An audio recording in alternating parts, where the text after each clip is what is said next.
Қайырлы күн, құрметті вебинарға қатысушылар. Сіздермен қайта қауышқаныма қуаныштымын. Жаңадан қосылғандар болса, өзімді таныстырайын. Аты жөнім Махадиева Әсел. Астана қаласы Асыл Мирас аутизм орталығының оқыту дағдыларын дамыту бағдарламасының клиникалық педагогі болып табыламын. Мені анық көріп, жақсы естіп тұрсыздар ма? Чатқа қосу таңбасын жазсаңыздар болады.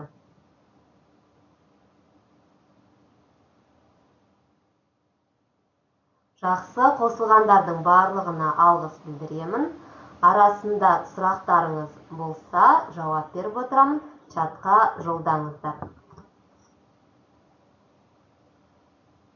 Сонымен вебинарымызды бастайық. Вебинар тақырыбы аутистік спектр бұзылысы бар баланы киіну дағдыларына үйрету. Бүгінгі жоспарда киіну дағдысы негізгі дағдылардың бірі екендігін, балаға киімін өз бетінше шешіп, қалай кию керектігін үйретеміз. Сонымен аутистік спектр бұзылысы бар бала үшін күнделікті өмірде өз бетінше киіне алуы маңызды дағдылардың бірі. Себебі бұл дағды қалыптасқан кезде балабақшада, мектепте, қоғамдық орындарда баланың өзіне деген сенімділігі артады.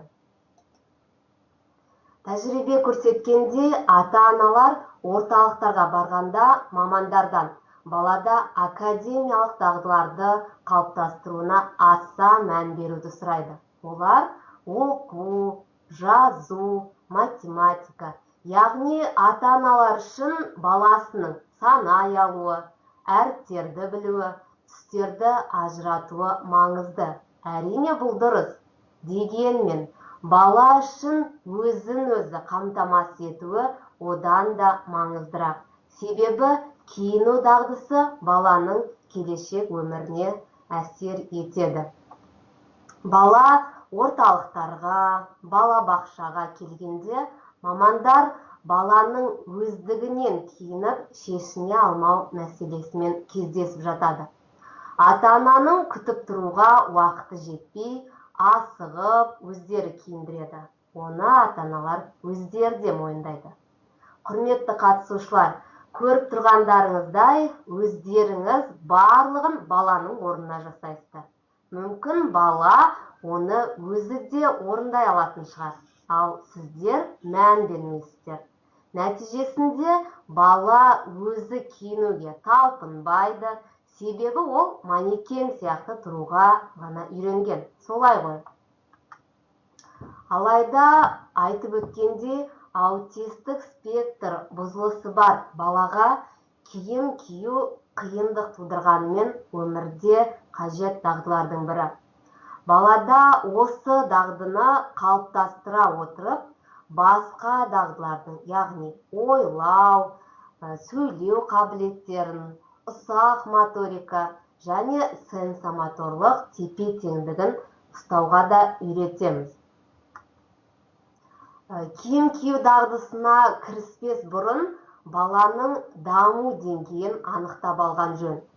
Оқыту сәтті болу үшін бала өзі орындыққа отырып тұра алатынына, баспалдаққа мініп түсуі, еңбектеуі, қадамдап жүре алатынына көз жеткізіңіз. Яғни, бала бір қатар нақты іс-қимылдарды білген кезде балаға киім кию дағдысын үйретуге болады. Сондай-ақ бала затты қолына алу, қолмен ұстап көру, затты бір қолдан екінші қолға ауыстыру сияқты саусақ және іс-қимылдар дағдысын игерген болуы қажет. Сонымен қатар бала өзінің басын, қолын, аяғын, басқа да дене мүшелерін білуі қажет. Мысалы, сіз балаға қолыңды көтер дегенде, қолы туралы айтылып тұрғанын түсініп, бала қолын көтеруі тиіс. Яғни, вебинарымыздың бірінші сұрағын қорытындылай келе, аутистік спектр бұзылысы бар баланың киіне білуі басты дағдылардың бірі екендігі. Яғни, осы дағдыны игерте отырып, балада басқа дағдыларды да қалыптастыруға болатындығын білдік. Сұрақтарыңыз болса, жолдаңыздар.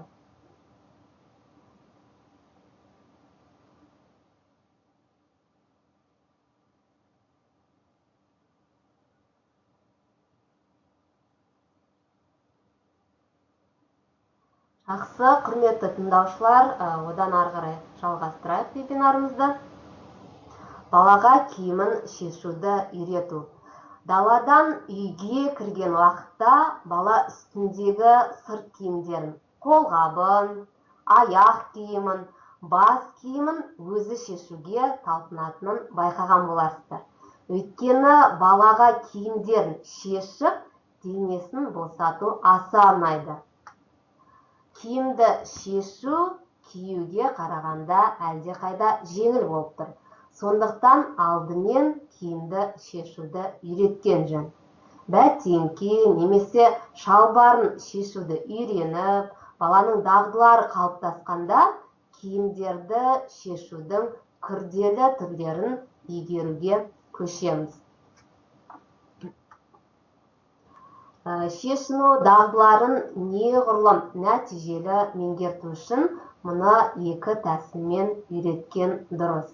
Бірінші тәсіл өзің байқап көр деп аталады.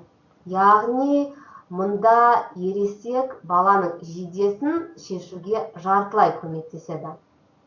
Балаға әрі қарай өзі шешінуіне мүмкіндік береді. Бұл жерде ересектің мақсаты балаға қалай шешіну оңайырақ екенін анықтап алу.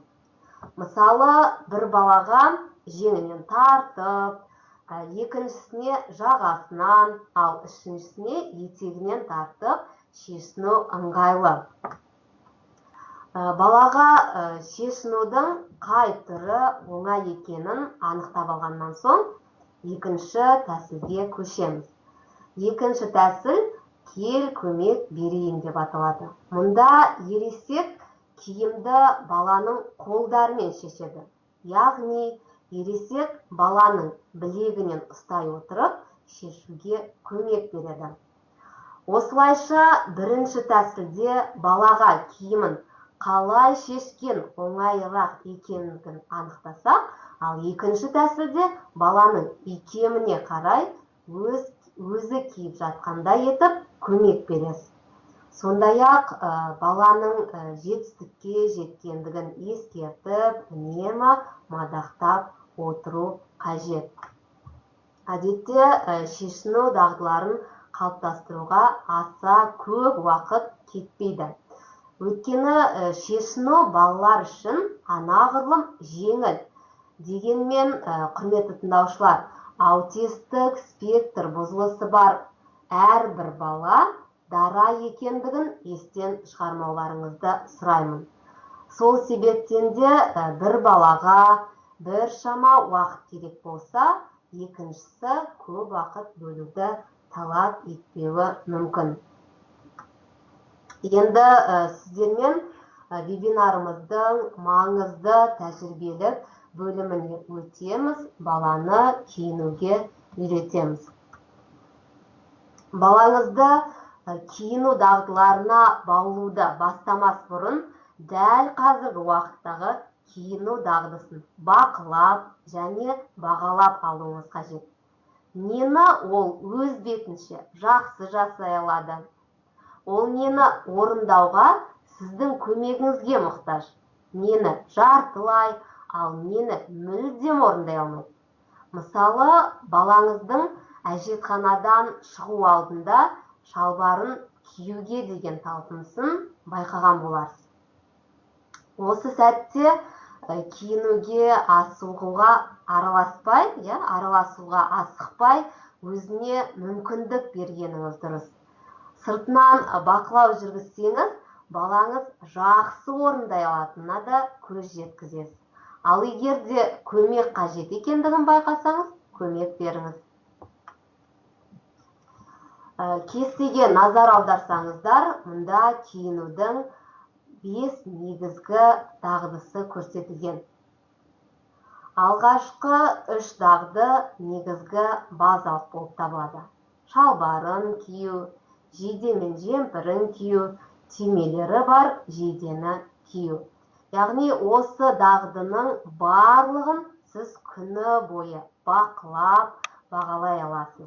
Мысалы, бала дәретханаға барды делік. Сіз баламен серуенге шықтыңыз, орталыққа бардыңыз, қонаққа жиналдыңыз, немесе киім ауыстырды, және де тағы сол сияқты. Бағалау критерийіне келетін болсақ, мұнда 2 деп отырғанымыз, ол баланың өзі киіне алады. 1, ол ересектің көмегіне мұқтаж, яғни толық физикалық көмек болуы мүмкін, сөздік көмек. Ал 0 деп отырғанымыз, яғни бала мүлдем киіне алмайды дегенді білдіреді.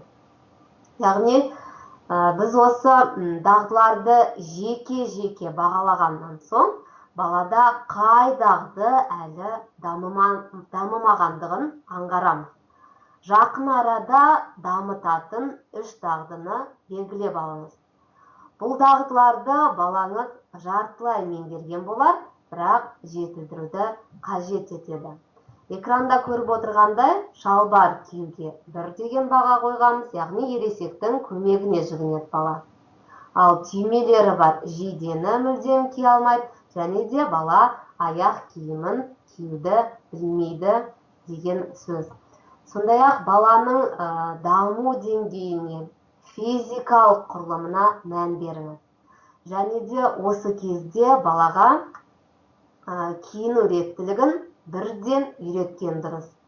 Киіну реттілігі дегеніміз, киінуді неден бастау керек екендігі. Яғни, іш киімнен кейін шалбар, сосын жейде, шұлық киюді, аяқ киімді киіп, сырт киімдерге көше отырып, балада киіну реттілігін бірден қалыптастыру қажет. Аутизмі бар әрбір бала жеке дара деп айттық. Бұл балалар бір-бірінен моторикалық қимылының, сенсорлық сезінуі, дене бітімі, мінез құлық, интеллектуалдық даму деңгейіне қарай ерекшеленеді. Сол себепті әр бала өз қабілеттері мен даму деңгейіне қарай әртүрлі киінеді. Негізінде ер балалар шалбардан бастап, сосын жейдесін киеді. Ал қыз балалар керісінше жоғары жағынан бастап, кейін шалбарға көшеді екен. Яғни, сонымен аутистік спектр бұзылысы бар балаларды киіну дағдысына үйретуді неден бастау керек? Яғни, әрине, жеңіл киілетін киімнен бастаған дұрыс. Бұл бізде шалбар. Дегенмен, құрметті қатысушылар, бала үшін ең жеңіл киілетін киім жейде немесе жемпір болуы да мүмкін. Киіп шешуге ыңғайлы болу үшін белінде резеңкесі бар қысқа шалбардан бастаңыз. Егер де түймеленетін шалбар болса, алғашқыда түймесін өзіңіз тағып беріңіз. Дегенмен, бастапқы үйреткенде түймесі, жүгіртпесі, бекітпелері жоқ, қарапайым, неғұрлым қарапайым шалбар болған дұрыс.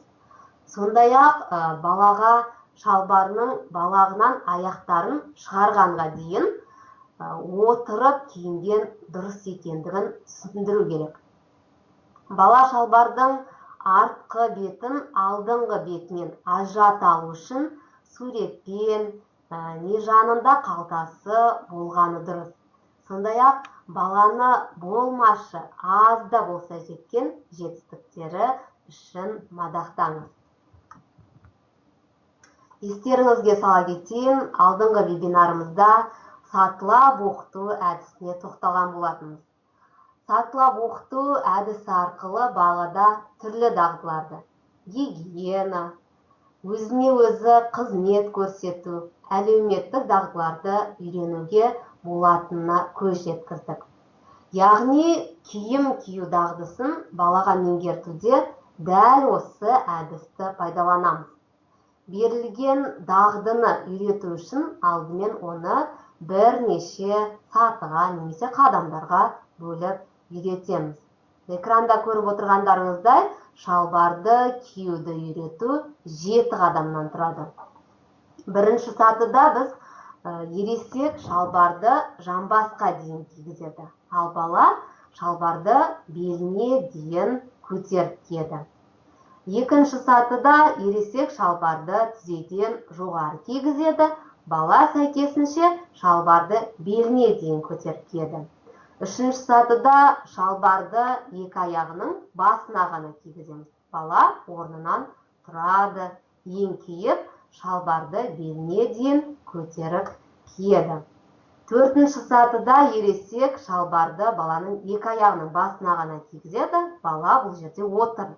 Баланың міндеті орнынан өзі тұрып, еңкейіп, шалбарды беліне дейін өзі тартып, көтеріп кию қажет. Бесінші сатыда ересек енді өзінің көмегін мейлінше азайтады. Шалбардың бір балағын ғана кигізеді балаға, ал бала екінші балағын өзі киіп, шалбарды беліне дейін көтеріп киеді.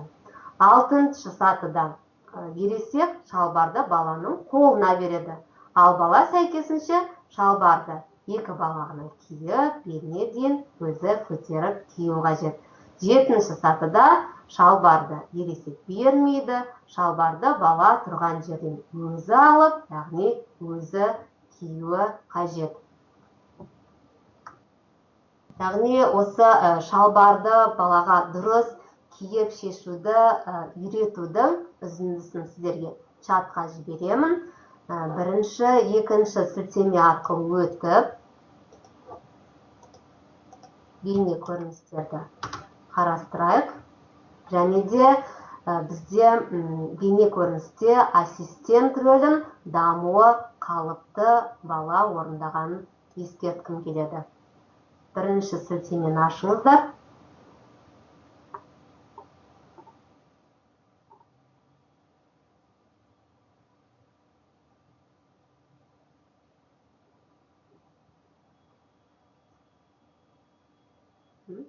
Көріп отырғандарыңыздай, ересек балаға шалбарды толық физикалық көмек бере отырып, жамбасқа дейін кигізді. Бала шалбарды белінен жоғары өзі көтеріп киді.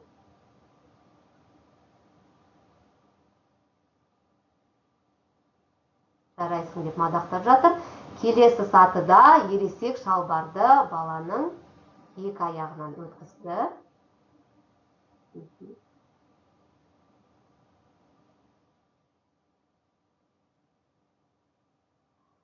Ал бала өзі орнынан тұрды, беліне дейін еңкейіп, шалбарды киюге талпынып жатыр.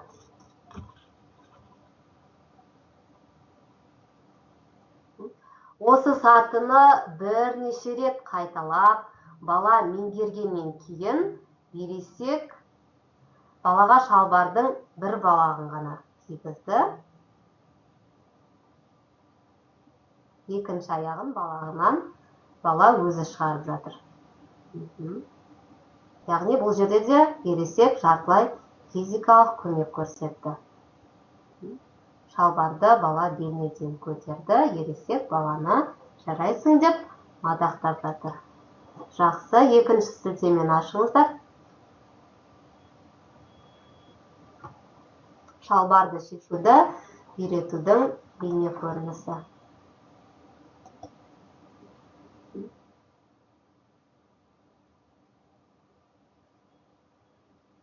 Жақсы, ересек шалбарды тізеге дейін шешті. Бала тізеден төмен шалбарды өзі шешті. Және де ересектің қолына беріп жатыр. Осы қадамды бала меңгергенде көмекті азайта отырып, шалбарды ересек түсіңкіреді. Яғни бұл жерде де жартылай физикалық көмек көрсетіп жатыр. Бала әрі қарай өзі шешті.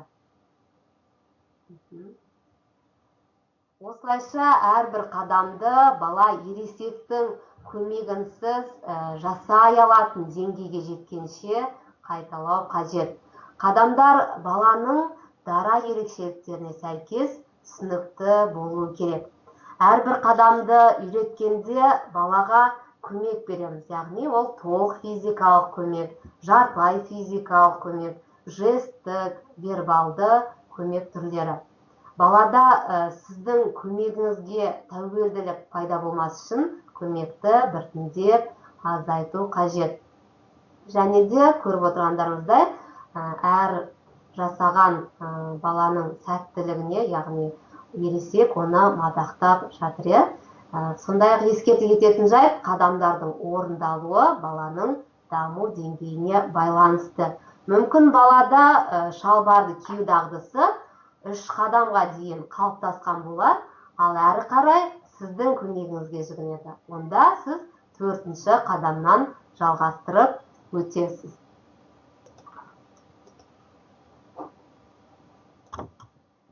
Жақсы, осылайша сіздермен балаға шалбарды дұрыс киіп, шешуді қадаммен үйретуді білдік.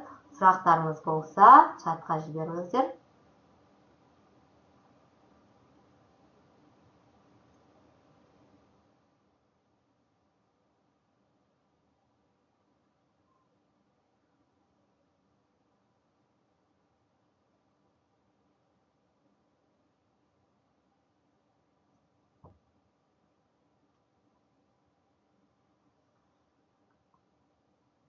Жақсы, енді жейде жемпір киюді қадамдап үйретуге өтейік.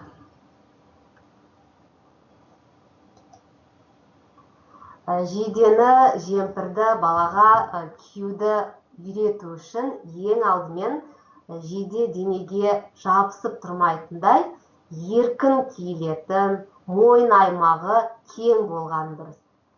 Бір өлшемге үлкен жейде алсаңыз да болады. Мұнда да бала жейденің алдыңғы бетін артқы бетінен бірден табу үшін бояуы қанық, үлкен суретпен алған дұрыс.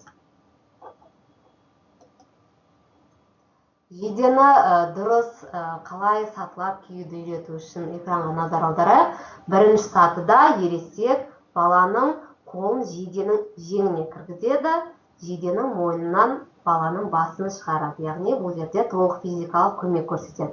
Баланың міндеті жейдені төменге қарай тартып кию. Екінші сатыда ересек баланың қолын жейденің екі жеңіне кіргізді, ал бала бұл жерде жейденің мойнын басынан өзі тартып шығару қажет. Үшінші сатыда ересек баланың бір қолын жейденің жеңіне кіргізеді, ал бала сәйкесінше екінші қолын жейденің жеңіне өзі кіргізіп, мойнынан басын шығарып, жейдені беліне дейін тартып киеді. Көріп отырғандарыңыздай, сатыға өткен сайын біз жаңағы үйретуді күрделендіріп жатырмыз. Төртінші сатыда бала жейдені киюге, ересек жейдені балаға киюге дайындап ұстап тұрады. Бала жейдені алып, мойнынан шығарып басын, екі қолын жейденің жеңіне кіргізіп, жейдені өзі киеді. Ал бесінші сатыда ересек мұнда жейдені баланың қолына береді. Яғни бала жейдені өзі киеді. Ал алтыншы сатыда бала тұрған жерден, ол шкафта тұрсын, жейдені өзі алып, ешқандай көмексіз өзі алып киюі қажет. Жейдені сатылап кию және шешуді үйрету үшін сіздерге чатқа сілтеме жіберемін. Үшінші және төртінші сілтеме арқылы өтіңіздер. Үшінші сілтемені қосайық.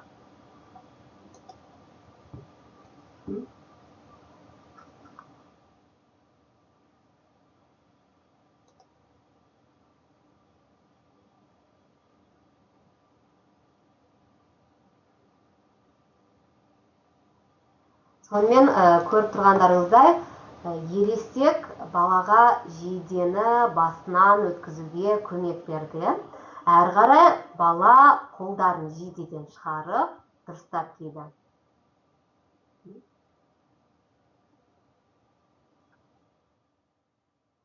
Бұл қадамды бала игергеннен кейін, ересек балаға дайын жейдені қолына берді. Яғни ересектің көмегінсіз бала жейдені басынан өткізіп, қолдарын жеңінен шығарып, дұрыстап киіп жатыр. Енді төртінші сілтемені ашыңыздар. Яғни бұл жерде балаға жейдені шешуді, үйретуді көрейік.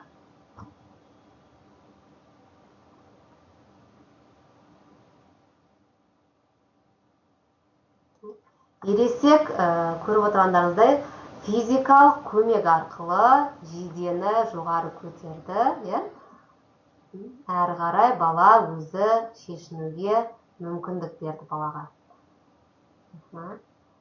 Бірнеше рет осы қадамды қайталау нәтижесінде баланы ересектің көмегінсіз өзі шешу деңгейіне жеткіздік. Ересек мадақтап жатыр, жарайсың деп. Яғни бұл жерде де қадамдар баланың жеке басының ерекшеліктеріне, мүмкіндіктеріне қарай өзгертіледі. Көмекті біртіндеп азайтамыз. Әрбір іс-әрекеті үшін, тіптен сіздің көмегіңізбен болса да, баланы әрбір қадамы үшін мадақтап отыру маңызды.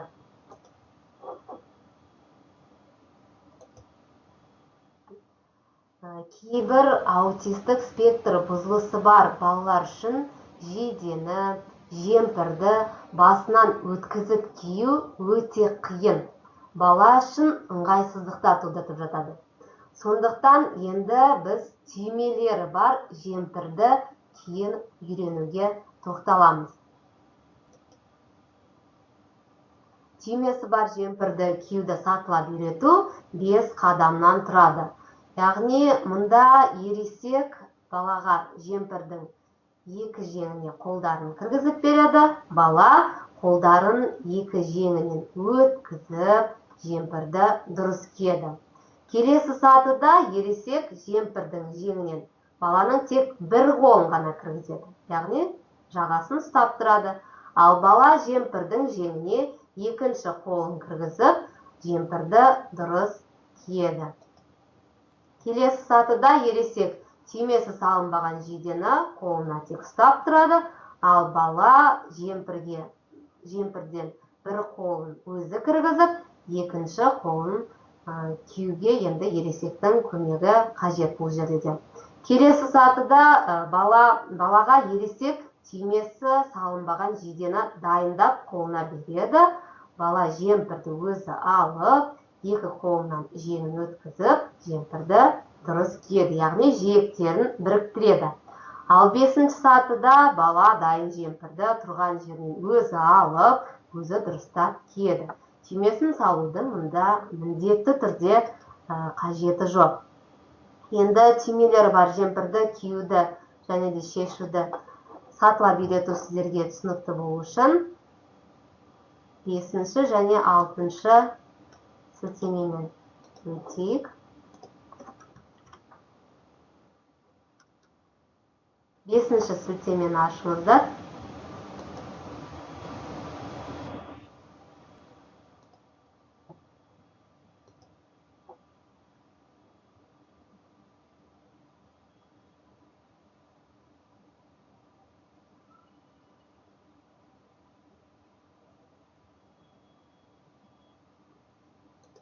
Жақсы, бейне көріністе көріп отырғандарыңыздай, ересек түймелері бар жемпірді балаға толық физикалық көмек көрсету арқылы кигізіп, жиектерін біріктіру керек екендігін көрсетті.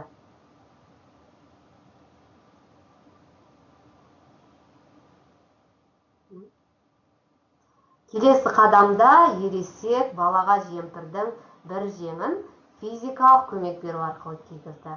Ал екінші жеңін бала өзі қолын кіргізіп, жемпірді киюге талпыныс жасады.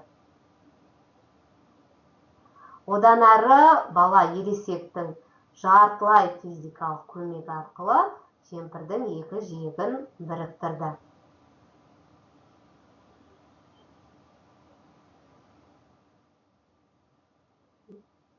Енді бала екі жеңінен қолдарын өзі шығарып, кемпірдің жиектерін біріктіруге әрекет жасап жатыр өзі.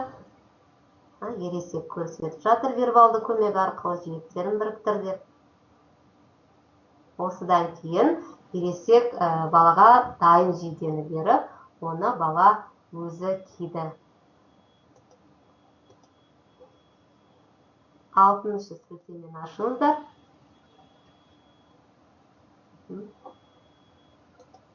Бұл жерде жейдені балаға дұрыс шешуді үйретеміз.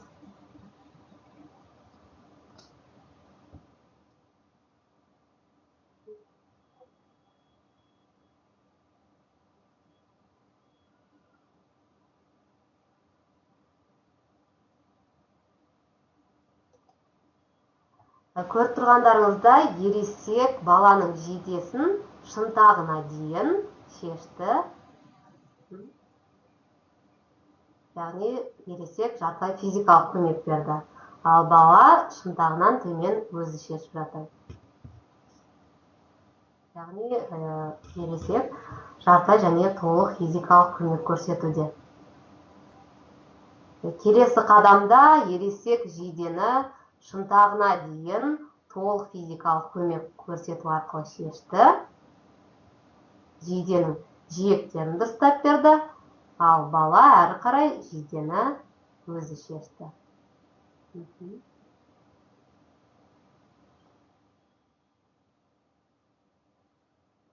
Осылайша қадамды бірнеше рет қайталай отырып, қажетті көмек түрін уақытылы пайдалана отырып, баланы жейдесін өзі киіп шеше алатын деңгейге жеткіземіз.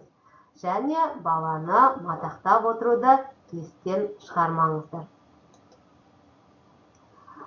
Келесі тоқталатын киіну дағдысы ол бізде шұлық киюді қадаммен оқыту, яғни үйрету.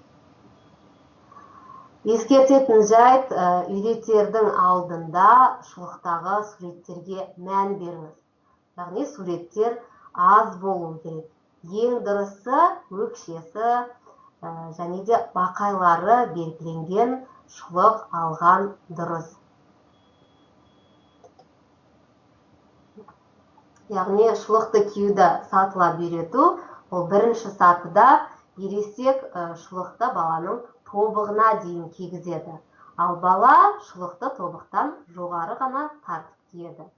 Екінші сатыда ересек шұлықты баланың өкшесіне дейін кигізеді, ал бала шұлықты өкшеден жоғары тартып киеді. Алдында тобықтан тартып кисе, енді өкшеден тартып киіп жатыр. Яғни біз өзіміздің көмегімізді азайтып жатырмыз. Үшінші сатыда ересек шұлықты бақайларының басына ғана кигізеді, ал бала шұлықты тобыққа дейін өзі тартып киюі қажет. Келесі сатыда ересек балаға шұлықты берді, ал бала өзі шұлықты өкшесімен басын өзі тауып дұрыс киеді. Яғни енді шұлықты киюді, шешуді сатылап үйретуге өтейік. Ол үшін 7-ші және 8-ші сілтемелерді сіздерге чатқа жіберемін. 7-ші сілтемені ашыңыздар.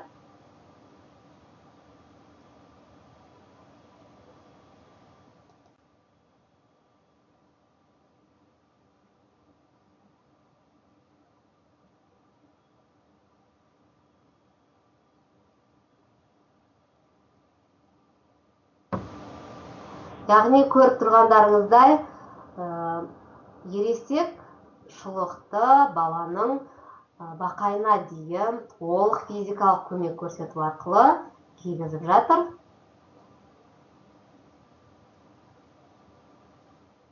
Ал бала ары қарай өзі тартып киді. Бірден шұлықтың бақайын көрсетті, ересек. Және жартылай физикалық көмек беру арқылы бала шұлықты тартып, бірден дұрыстап киюге үйретіп жатырмыз.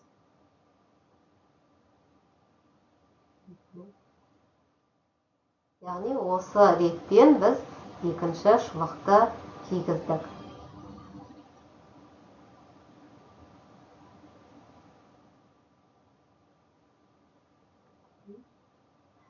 Көріп отырғандарыңызда енді бала шұлықты жоғары дұрыстап киюге өзі талпыныс жасап жатыр.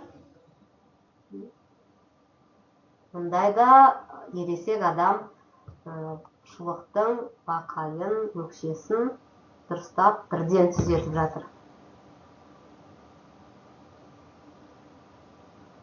Яғни көрсетіп жатыр, мынау өкшесі, мынау бақайы деп.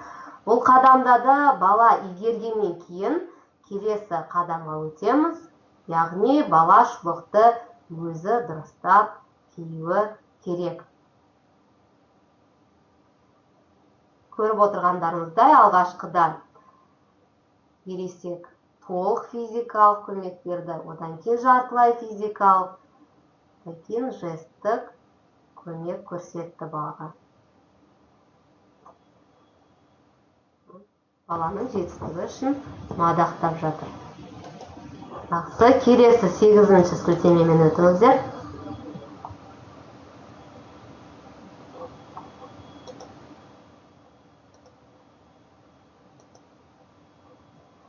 Шұлықты шешуге келер болсақ, бұл жерден ересек шұлықты жартылай шешіп, әрі қарай баланың өзіне шешуге мүмкіндік берді.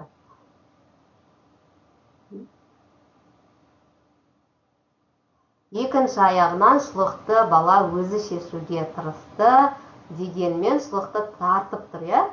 Ал ересек жартылай физикалық көмек беріп, шешуге көмектесті, яғни дұрыс шешуге көмектесті. Бірнеше рет қадамды қайталағаннан кейін бала шұлықты өзі шешетін болды.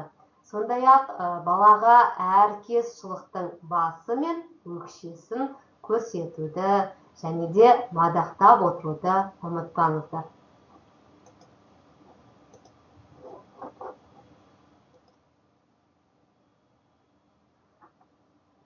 Соңғы тоқталатын киіну дағдысы ол аяқ киімді киюді қадаммен оқыту. Ол үшін жұмсақ сандалды немесе жапсырмасы бар спорттық аяқ киімдерді алған дұрыс. Егер бала оң және сол аяқ киімдерін шатастыратын болса, ішіне баланың ұнататын ертегі кейіпкерлерінің, ойыншықтарының суретін жапсырып қоюға болады.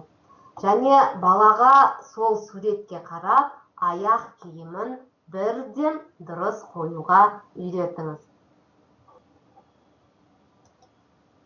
Аяқ киімді киюді сатылап үйрету, яғни бірінші сатыда ересек баланың аяқ киімнің өкшесін тартады, бала аяқ киімге аяғын итеріп кіргізеді.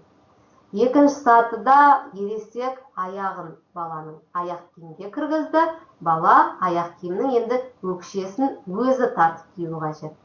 Үшінші сатыда баланың қолына ересек аяқ киімді берді, бала аяғын өзі кіргізді, аяқ киімді яғни өзі киді. Төртінші сатыда бала тұрған аяқ киімді өзі алып, оң және сол жағын шатастырмай өзі киюі қажет. Яғни аяқ киімді дұрыс киіп, шешуді үйретуге арналған бейне көріністі 9-шы, 10-шы сілтемелер арқылы өтіп көрейік.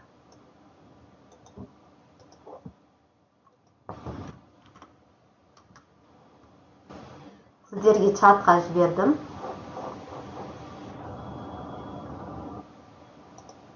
Сілтемені ашыңыздар.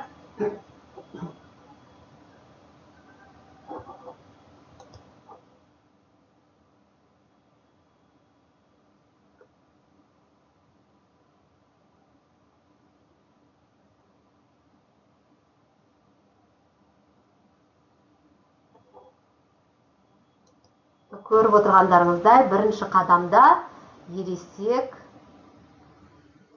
баланың аяқ киімін толық кигізіп жатыр.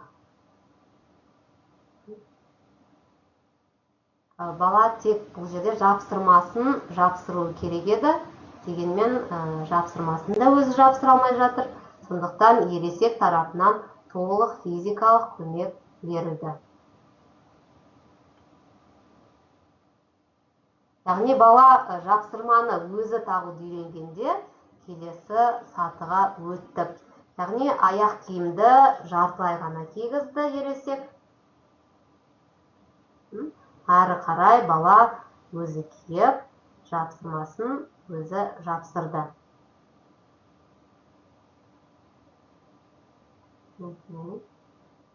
Ересек мадақтап жатыр баланы. Бала аяқ киімді өзі кию қажет дедік. Байқағандарыңыздай, бала бірден аяқ киімін кигісі келді. Бірақ ересек жартылай физикалық және де вербалды түрде көмек көрсетті. Яғни бұл жерде балаға түсіндіруге бірінші бір аяқты, содан кейін екінші аяқ киімді кию керек екендігін үйретеміз. 10-шы сілтемені басыңыздар.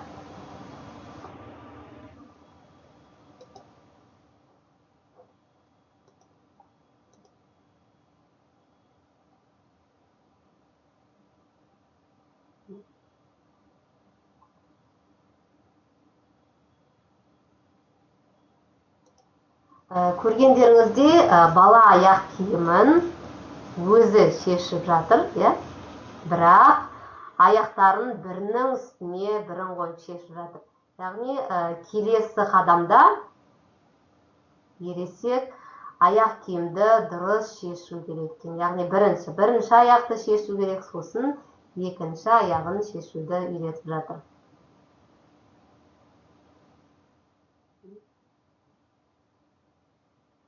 Енді бала аяқ киімді дұрыс шешуді үйренгеннен кейін бірден дұрыс орнына қоюды үйретеміз. Яғни бейне көріністе көргендеріңіздей ересек жесттік көмек арқылы балаға аяқ киімін орнына қоюын көрсетті.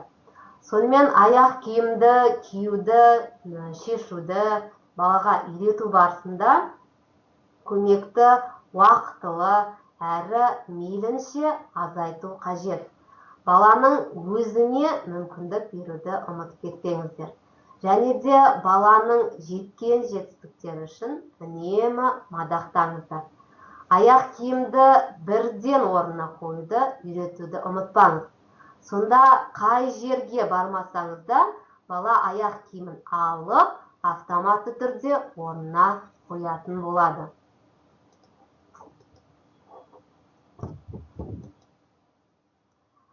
Сонымен, құрметті қатысушылар, бүгінгі аутистік спектр бұзылысы бар баланы киіну дағдыларына үйретуге арналған вебинарды қорытындылай келе сіздерге бір қатар ұсыныстар бергім келеді. Яғни баланың ынтасын басуға болмайды. Егер бала өзі киінуге тырысса, кедергі келтірмеңіз. Тез киінуінде талап етпеңіз. Жиі кездесетін жағдай, ата-аналар баланы асығыс өздері киіндіре бастайды. Бұл жағдайда баратын жеріңізге сәл ертерек жиналғаныңыз дұрыс. Сондай-ақ баланы киімдерінің алдыңғы бетін және де алдыңғы бетінен келесі бетін бірден тауып алу үшін суреті үлкен, бояу қанық болған дұрыс. Яғни киімдерді дұрыс таңдау қажет. Қателерге назар аудармаңыз. Бала дұрыс киінбей жатса, ұрыспай, жай ғана көмектесіңіз. Яғни бұл жерде сізден шыдамдылық талап етіледі. Баланың сәтсіздіктеріне назар аудармаған жөн, шыдамды болыңыз. Балаға көмек беріңіз.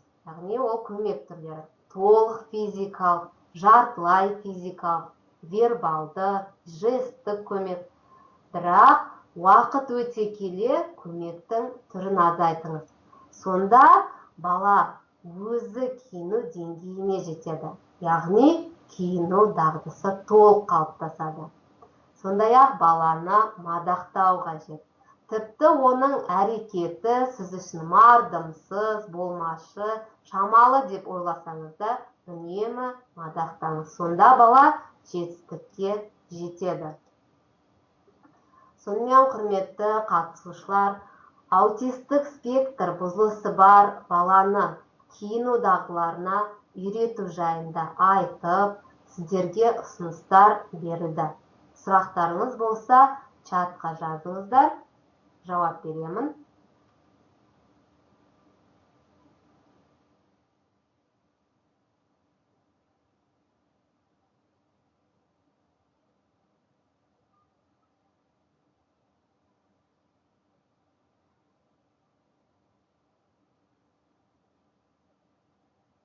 Сұрақ жолдап жатыр.